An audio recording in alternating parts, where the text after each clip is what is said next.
میں قلم کا جہاد نہیں کہہ رہا ہوں، زبان کا جہاد نہیں کہہ رہا ہوں، بہت کر چکے ہم، بہت کر چکے قلم کا جہاد، بہت کر چکے زبان کا جہاد. اب ان کا علاج سوائے اس کی کچھ نہیں. اگر مسلمان نوجوانوں میں قوت ہے تو اٹھ کر ان کا گلا دبا دے. یہ سروں کی فصل پک چکی ہے اور یہ گرنے کے لیے تیار ہے. اگر اس کی قوت ہے تو آپ اٹھ جائیے، آنے والا مستقبل آپ کا ہے، وہ آپ کا قدم چومنے کے لیے تیار ہے. اگر یہ قوت نہیں ہے، مسلح جہاد کا نام نہیں لیتے، تو میرے بھائی کچھ بھی نہیں ہوگا، کچھ بھی نہیں ہوگا. اب ہمارے ڈاکٹر صاحب کے پروفیسر صاحب کی بات چل رہی تھی الیکشن پر اور فلاں پر. میں اس میں پڑھنا نہیں چاہتا، لیکن عرض کرتا ہوں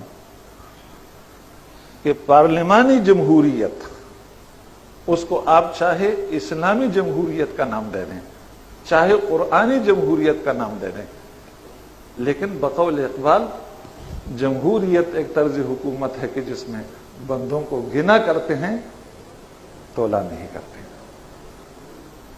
اس میں گنے جاتے ہیں لوگ. اس کے ذریعے سے یہی کچھ ہوگا جو ہو رہا ہے.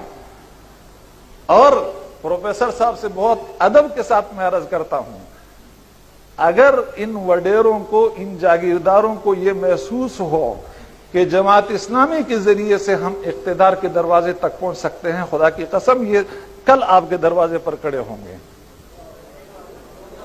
یہ کل آپ کے دروازے پر کھڑے ہوں گے.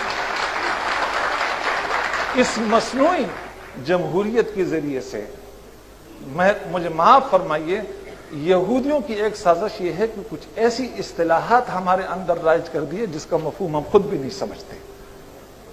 بہت خوشکن قسم کے الفاظ میں لپیٹ کر وہ اصطلاحات ہمیں دی گئی ہیں اور ہم اس کو استعمال کرتے ہیں، لیکن اس کی حقیقت سے ہم واقف نہیں ہوتے. اور مجھے معاف فرمائیے کہ ان میں سے ایک جمہوریت کی اصطلاح ہے. آپ اختلاف کا حق رکھتے ہیں، یقیناً اختلاف کرتے ہوں گے، میں صرف اپنی رائے کا اظہار کر رہا ہوں.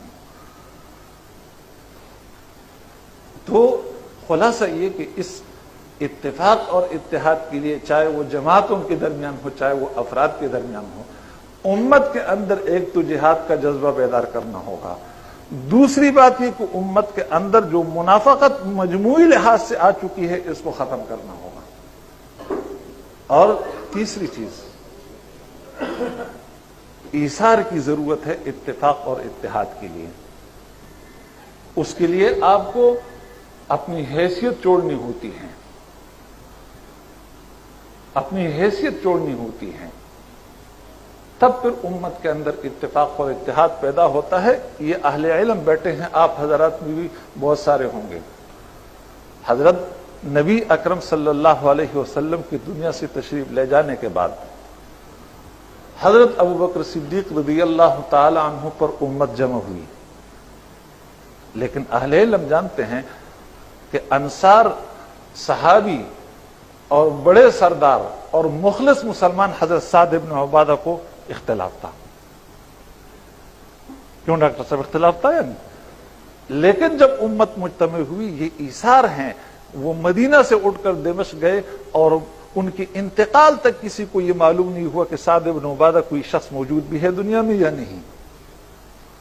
اس کو ایثار کہتے ہیں.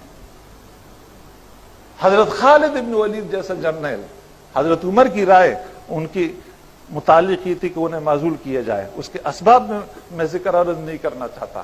حضرت ابوبکر صدیق کی خلافت ختم ہوئی، حضرت عمر فاروق خلیفہ بنے، اور سب سے پہلا حکم جو جاری کیا وہ حضرت خالد بن ولید کے معزول کرنے کا. اور معزولی بھی کس طریقے سے ہوئی اہل علم جانتے ہیں. لیکن حضرت خالد بن ولید نے کیا فرمایا؟ فرمایا کہ اگر میں عمر کے لیے لڑتا تب تو آج میں اپنا بوریا بستر اٹھا کر محاذ سے چلا جاتا، لیکن اگر میں اس ذات کے لیے لڑ رہا تھا تو میں پہلے بھی اس کے لیے لڑ رہا تھا، آج بھی اس کے لیے لڑوں گا، چاہے میں کمانڈر ہوں یا نہ ہوں. مجھے بتائیے کہ ہمارے یہ قائدین، معاف فرمائے مجھے، یہ دینی قائدین، یہ جذبہ کسی میں آپ پاتے ہیں؟ یہ جذبہ کسی میں آپ پاتے ہیں کہ وہ کہہ دے کہ میں اپنی قیادت چھوڑتا ہوں اور فلاں کا کارکن بنوں گا؟ یہ چیز اگر موجود نہیں تو تب پھر کچھ نہیں ہو سکتا ہے. پھر یہی کھلونے ہیں اور انہی کھلونوں پر وقت گزارنا ہوگا. اس لیے مجھے پرچی دی گئی کہ وقت مختصر ہے, میں اپنی بات ختم کرتا ہوں. لیکن ایک بات آخر میں عرض کرتا ہوں کہ یہ الیکشن کے ذریعے سے یا جمہوریت کے ذریعے سے پروفیسر صاحب فرما رہے تھے, میرے دل میں پروفیسر صاحب کا جتنا احترام ہے آپ اس کا اندازہ نہیں کر سکتے, اس شخص کی خدمات اور سب کچھ.